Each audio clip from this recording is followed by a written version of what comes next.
เปิดคลิปเปิดภาพออกมาเมื่อนี้พี่น้องเลยถอดมือวันแต่งงานเลยพี่น้องเลยเจ้าบ่าวเจ้าสาวกันอยู่เจ้าบ่าวเจ้าสาวรอบสองพี่น้องเลยกับทักทายสบายดีและสวัสดีเด้อเรามาคุยทุกคนมาพอกันเมื่อนี้กับได้เวลาเข่าพักผ่อนพี่น้องเลยเจ้าบ่าวเจ้าสาวเขากับพี่น้องเลยมาพอกันตอนเข่าเนาะพี่น้องวันนี้ก็เป็นงานแต่งที่ครูบ่าวสาวรอบสองพี่น้องเลยวันนี้ก็จะมีทั้งขอน้ำแน่แต่งน้ำแน่เลยนะพี่น้องทางนี้เพิ่นก็ขอพี่น้องเลยทางนี้ก็จะเป็นทางขอเนาะพี่น้องส่วนทางนี้ก็จะแต่งทั้งขอทั้งแต่งเลยเนาะพี่น้องรอบสองนี่ยอมเลย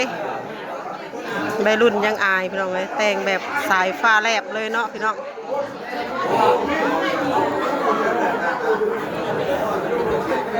เป็นงานแต่งที่แบบปุ๊บปั๊บแต่งแบบสายฟ้าแลบเลยใบรุ่นยังยอมพี่น้องเลยเป็นครูที่อายุหลาย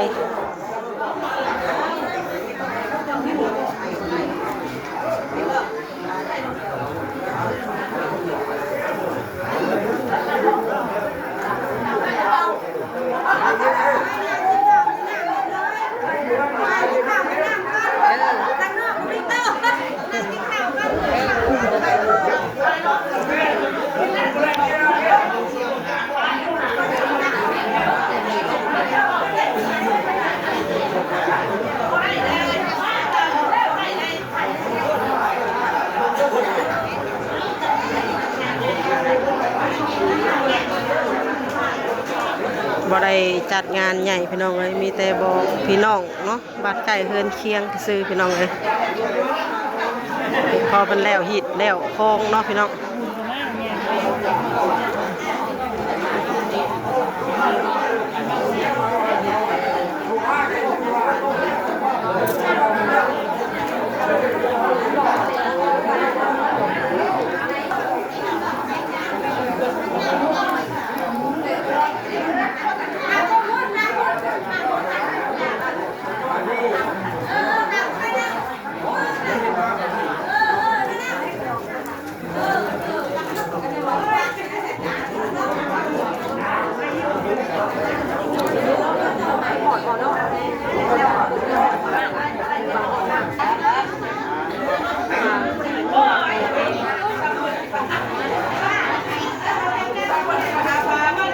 แม่ตุ้ยอ้าวแม่ตุ้ยกับมาบายดีเด้อแม่ตุ้ยเด้อจะมากับไผโอ้เอารถไปกินเพื่อนพ่อน้องฟิวหรือเพื่อนไปเอาคนเมาหรือบ้านรถเล่นกินดีไหมวะเพิ่นกินเพื่อนแม่น้องฟิวฮันมาได้ผูกแขนเพี้ยนเนาะงานแต่งเพื่อนเนาะในห้องตรงนี้ว่าไปที่บ้านนี่เราอ่ะตรงนี้เพิ่นมานอนอยู่พี่บัดคืนเลยไอ้นั่นแค่ไปที่บ้านนี่มาแต่บ้านนี่แล้วเพิ่นนะเที่ยวอะไรลบเลย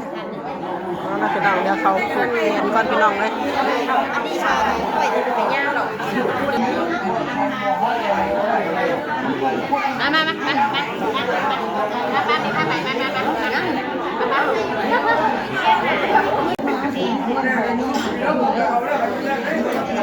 แม่ตุ้ยเพิ่นก็มายินดีกับหมู่เพิ่นเนาะพี่น้องหมู่เพิ่นได้แต่งงานเขามีว่ารอบสองพี่น้องเลย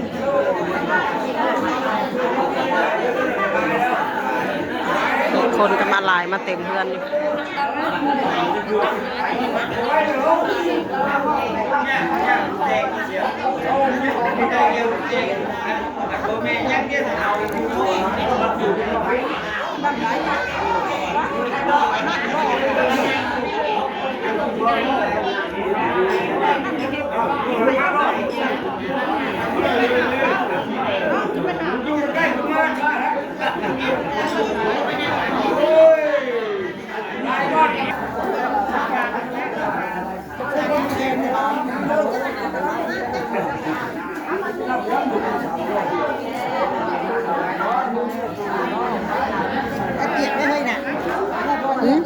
นั่นนางน้ำบ่จะทูเอาแล้วสินเจ้าน่ะเปียกบ่สินเจ้าน่ะ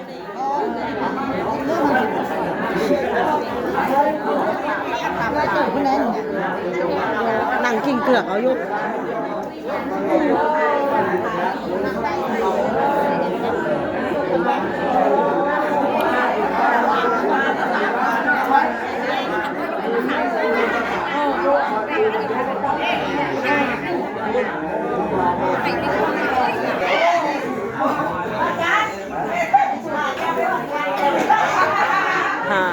หมอสูตรมาแล้ว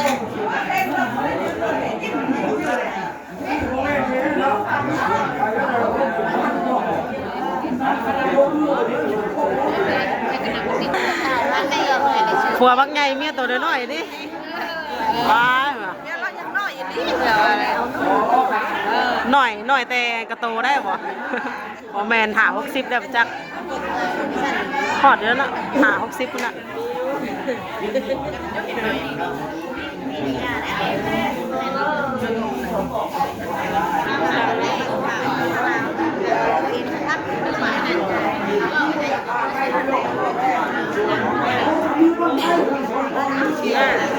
สินก็จะแค่กระซาวกะสินก็พอสินนะโว้ยจักตื่นตอกตื่นเต้นแล้วเนาะ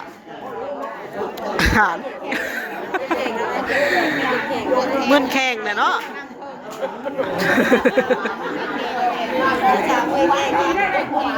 ะเผื่อแล้วเลย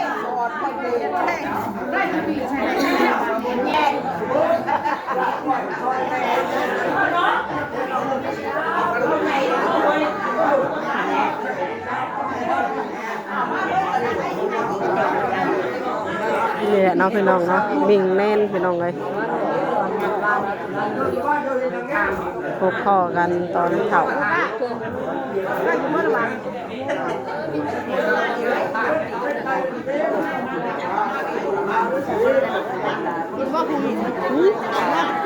กิน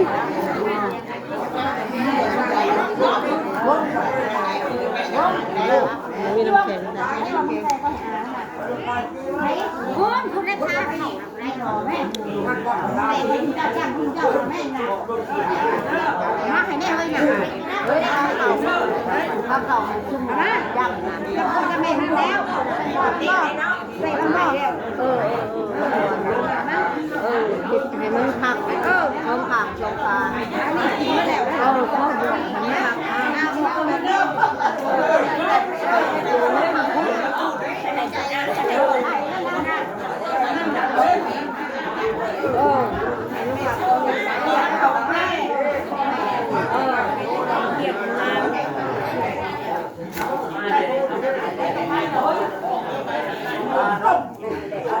ได้เลยไหมเปียงอ่ะ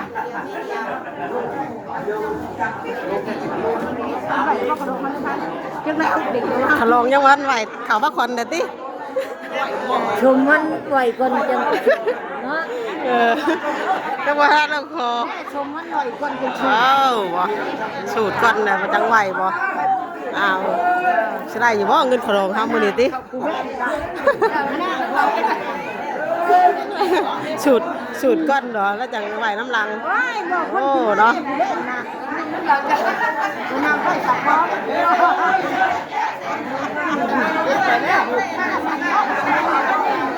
ไปว่าสิกินแล้วยังนอนใต้ด้วย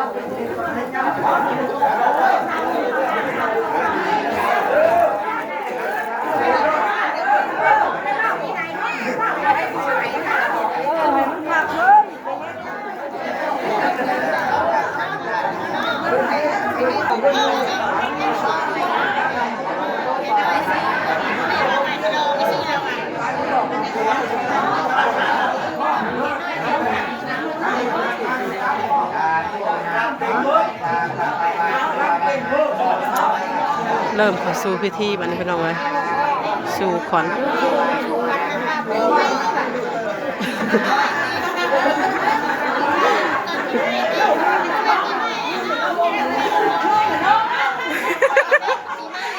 โย มันเฮิงเลยหลายปีเลย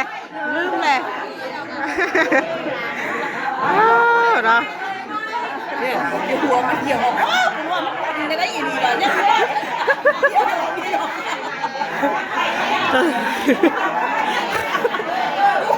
คือว่าชีวิตยังไม่แย่จะทำได้ชิลงอยู่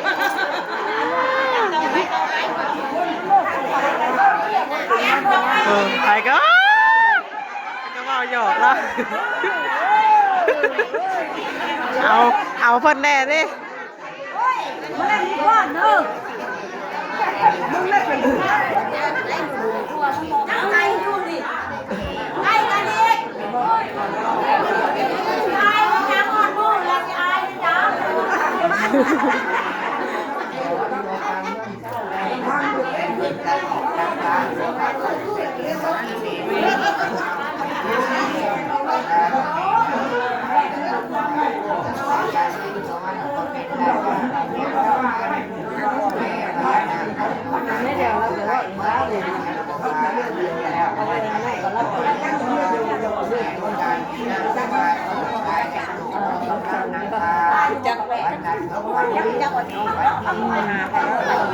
เราไปเว้าเองเพิ่นไปหาเว้าเองเพิ่นเลยดิเราก็อยากได้แห้งอย่างดีเนาะ ผู้ชายว่าเลิกกันให้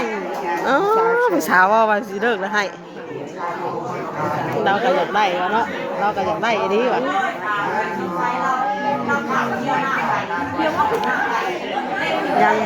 ยังใหม่ๆสดๆซิงๆอยู่ได้สารนี่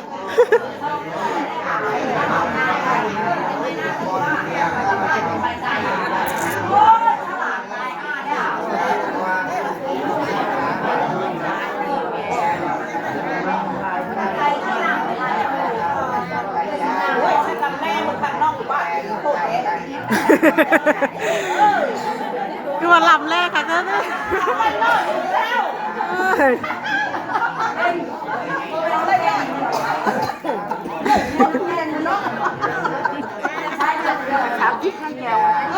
อ๋อ30ยังแจ๋วว่าแม่น50ยังแจ๋วแค่ได้เลย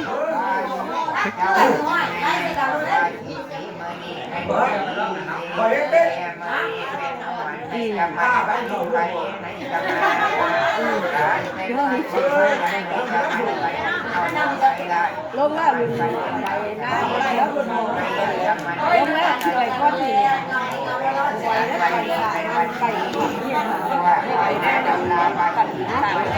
ไป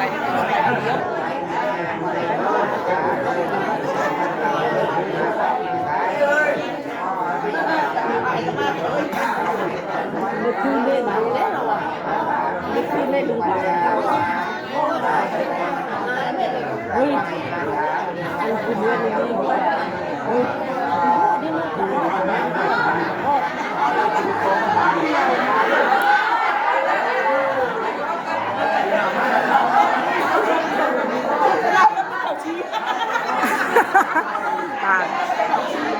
โอ้ไม่ได้หาเบ้าหยอกกันเลยแบบนี้แต่คนเฒ่าหาเบ้าอยากได้เมียพี่น้องเลยเบ้าหยอกกันไปเบ้าหยอกกันมาผ่านมักกันดีๆบาดนี้คนเฒ่าว่าหยอกบ้า ถามว่าหยอกกันได้ผัดมักกันดีๆ คุณแม่ว่าหยอกกันแ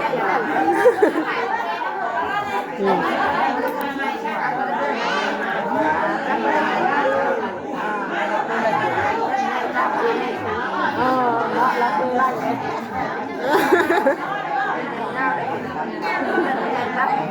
จะไหวอยู่บ่ตีรุ่นนี้เลยเนาะรุ่นหัวแซมบังงาเลย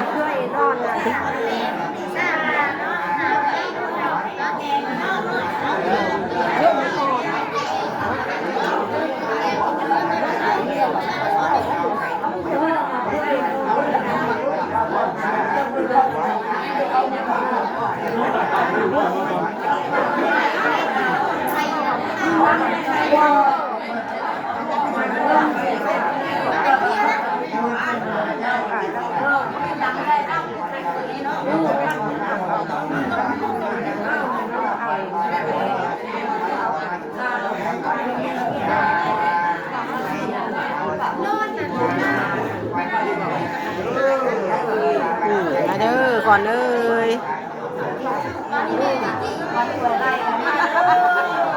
ว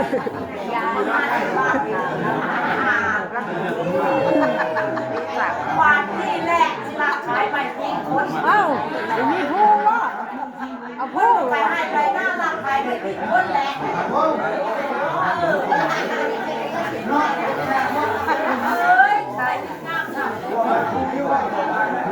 งานผู้นี่ว่าอะไรว่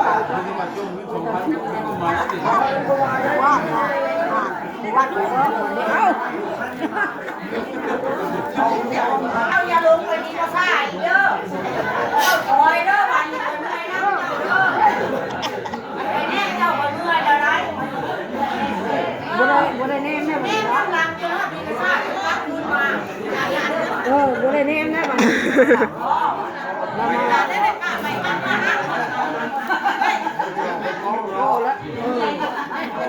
แล้วบ่ได้แน่บอกว่านี่มีผู้แน่แต่บ่ได้แน่บอก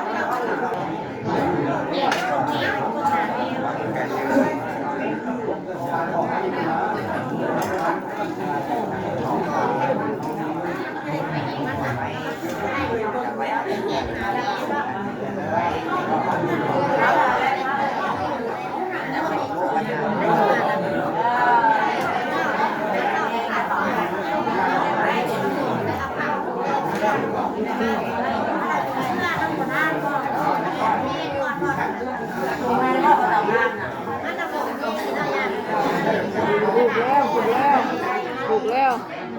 จะพาไปผู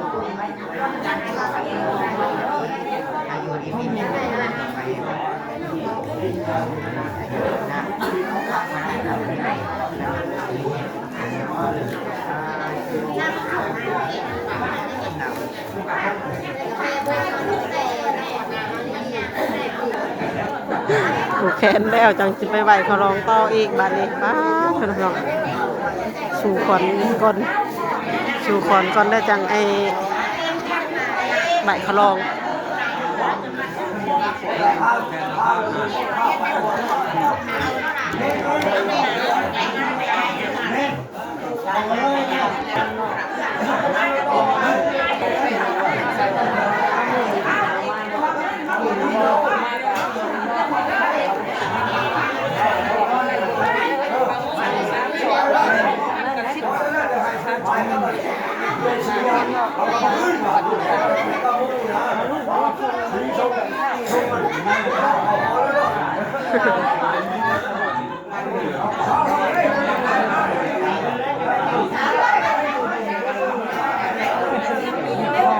ตกแต่วันตกเพราะว่า ต้องไปเรียนมาขนาดนี้ เขาบอกว่าฮอดพี่ว่านี่ การคือจบพิธีเป็นทีเรียบร้อยเนาะพี่น้องเนาะบัดนี้เนาะคือสู่ขวัญผูกแขนนะพวกเอาเมียใหม่แหละพี่น้องเลยแต่ว่าทางเพิ่นทั้งสองกะมาพ่อกันตอนอายุหลายพี่น้องเลยเดี๋ยวความมักความหักเนาะพี่น้องเนาะห้ามกันบ่ได้พี่น้องเลยมักหักกันพ่อกันตอนใดกะอยู่กะแต่งงานกันเนาะ เกิด ปูเขาไม้ปลามันหลอกส่งพี่น้องเลยพี่น้องเลยคลิปนี้ก็ประมาณ3 นาทีกันเด้อนะพี่น้องเนาะเดี๋ยวน้องดีก็สิขอจบคลิปไปซ้ำนี้ก่อนเนาะเดี๋ยวขอตัวไปก่อนเด้อเนาะพี่น้องพบกันในคลิปต่อไปคลิปนี้ค่ะขอกล่าวคำว่าสบายดีทุกคน